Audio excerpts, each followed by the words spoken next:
If you're in the Orlando area on vacation and spending time at all the theme parks hasn't exactly met your required R&R needs, you might just need a vacation from your vacation when you get back home. Or you can have some of those R&R needs met while you're still here. Travel outside the theme park bubble and you'll find plenty of places where you can unwind. One of the best, especially during the holiday season, is the city of Winter Park, just north of Orlando. More than a century ago, when the town was meticulously laid out, it was considered a winter resort, a place where snowbirds from the north could hibernate during winter months. The city of parks, lakes, world-class museums, and prestigious homes maintains an old-world charm that's personified in the downtown area along Park Avenue, what many have dubbed Little Europe.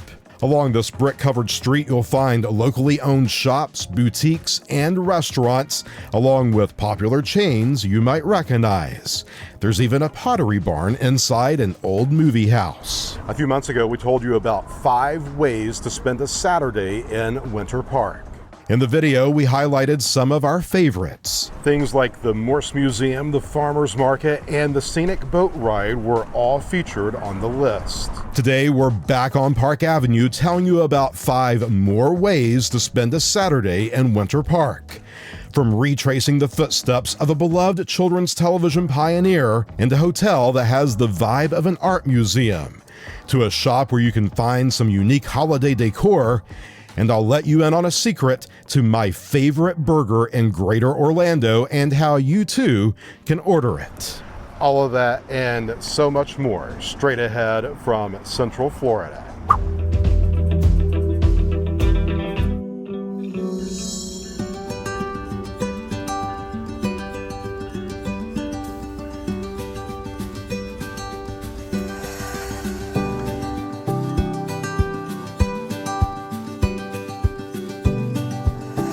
We've told you before how Winter Park is home to one of the most beautiful college campuses in America.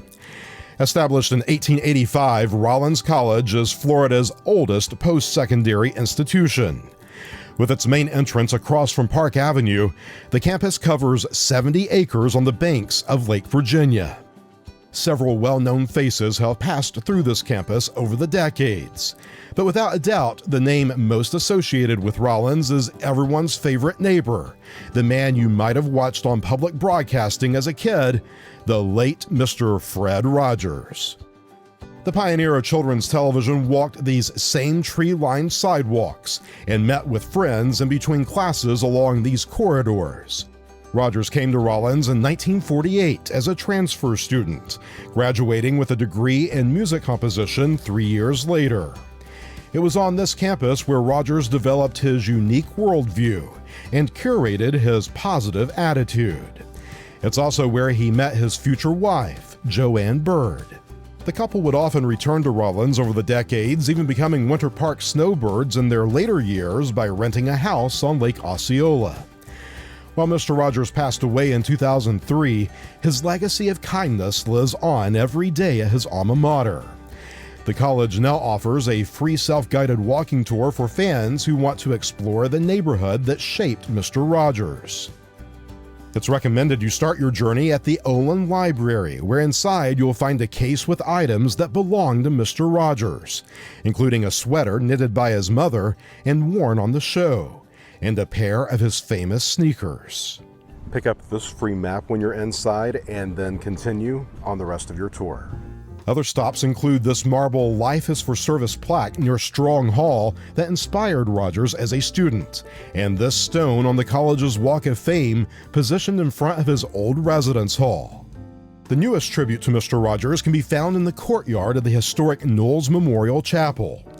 Officially unveiled in October 2021, it is one of the most inspiring sculptures you might ever lay eyes on. It's called A Beautiful Day for a Neighbor. Created by renowned British sculptor Paul Day, this 360-degree outdoor sculpture stands over 7 feet tall and weighs more than 3,000 pounds. The bronze cast piece depicts Rogers surrounded by a diverse group of children with one of his favorite puppets on his hand. Near the base are lyrics from the television show's theme song and the neighborhood trolley. The back of the sculpture is truly amazing. Poking out from King Friday's castle are characters like Lady Elaine Fairchild and my personal favorite, X the Owl. Designed to be an inspiration to future generations, the sculpture masterfully captures the spirit of this dearly loved man and the lessons he taught that our society could still learn from today.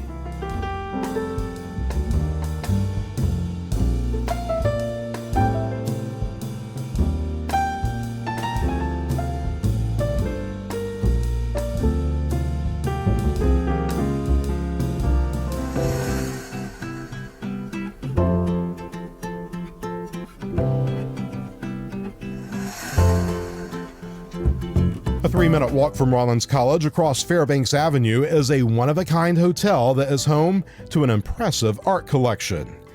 The Alfond Inn is owned and operated by Rollins, with proceeds going to fund student scholarships. Walk inside this AAA diamond-rated boutique hotel, and it's like stepping into a mansion filled with beautiful art. Over 300 paintings, photographs, sculptures, and mixed media works by established and emerging artists from around the world are included in the collection. Even if you're not staying at the Alfond, you're welcome to come in and explore the public areas where the collection resides. Pieces are often rotated in and out, so you're bound to see something new with each visit.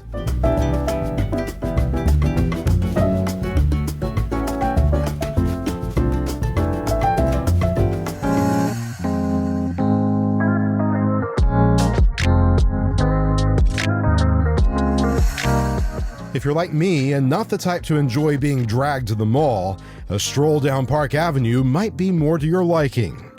Bordered by a shady park that plays host to concerts and art festivals, this charming street is home to dozens of locally owned boutiques, sidewalk cafes, fine dining restaurants, and art galleries with a few nationally known brands mixed in. We have been shoppers at the handful of Adjectives market locations in Central Florida for years now. We love Altamont, we love Winter Garden, but the newer location on Park Avenue has the vibe of a curated boutique you might find in Greenpoint or Williamsburg, Brooklyn. Abby and I stopped in just as they were putting out their new winter inventory and found some unique holiday items on display. It's an interesting shop to explore with local touches by A.B. Newton & Company and plenty of things you wouldn't expect. We always purchase our glasses and sunglasses from Warby Parker, and the growing New York-based company recently opened a brick-and-mortar shop on Park Avenue at the corner of Lyman.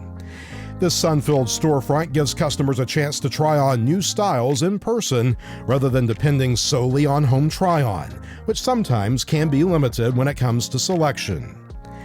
Looking for a bit of nostalgia or a remedy for that sweet tooth? Rocket Fizz never disappoints, especially when it comes to their large selection of unique flavored sodas and taffy.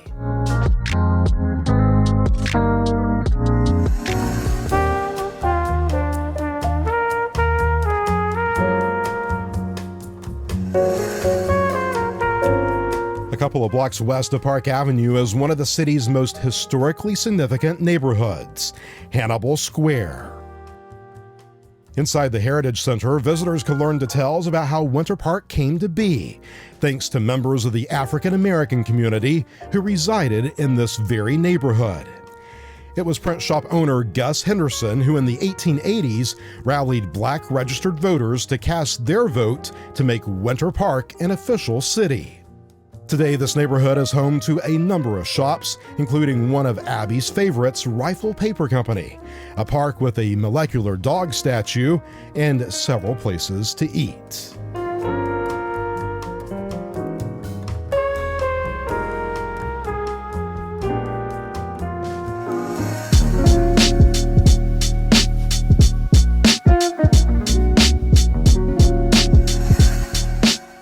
Who doesn't love a good grilled cheese sandwich? It's nostalgic food that's the epitome of classic Americana.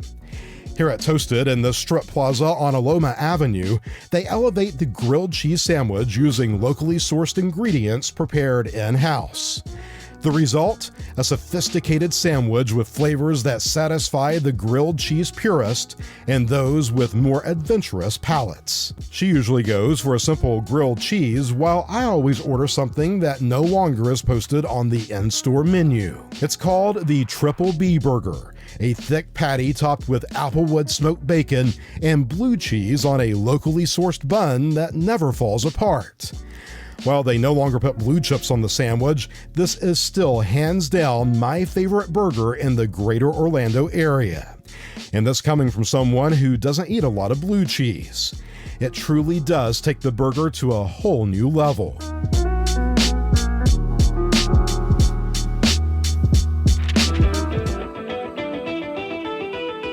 That's it, our suggestions on 5 more ways to spend a Saturday in Winter Park. Which of the experiences on this list would you most like to do? Let us know in the comments. We always love hearing from you. A complete guide to everything mentioned in this video can be found at our website. We have a link in the description. Stay updated with our latest content by subscribing to the channel. It's free, and activate the notification bell so you know when new tips and guides are released. As always, thank you for watching. From Winter Park, Florida, see you next time.